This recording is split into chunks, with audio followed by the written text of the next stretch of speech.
मराठवाडा मुक्तीदिन कार्यक्रमात आज ओबीसी आरक्षणाचा मुद्दा उपस्थित झाला। मुख्यमंत्री फडणवीस मुक्तीदिन कार्यक्रमात संभाजीनगर येथे भाषण करत असताना अचानक एक आंदोलक उभा राहिला आणि जोरजोरात सरकार विरोधी घोषणा देऊ लागला। त्याला पोलिसांनी कार्यक्रमातून बाहेर काढत ताब्यात घेतलं।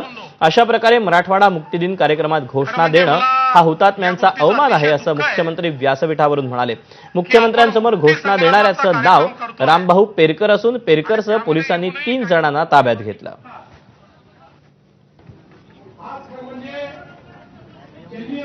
आपण पाहिलं तर ओबीसीवर अन्याय होतोय। खरं म्हणजे मला या गोष्टीचं अतिशय दुःख आहे की आपण मुक्ती संग्रामाचा कार्यक्रम करतोय आणि त्यामध्ये येऊनही काही लोक नारेबाजी करतात। यापेक्षा मोठा स्वातंत्र्य संग्राम सेनानींचा अपमान या ठिकाणी असू शकत नाही।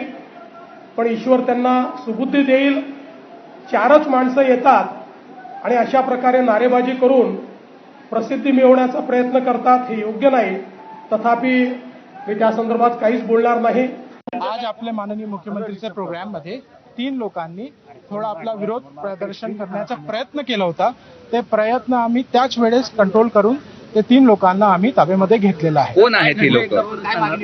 आता आम्ही याच्यावर पूर्ण आमची चौकशी करू। नेमकं ते लोक कोण होते, त्यांची मागण्या काय होती, ते सगळं ते आमचे पुढील जे चौकशी होईल त्यात आम्हाला कळेल। आमची एंट्री गेटवर याच्या बाबतीत सिक्युरिटी होती।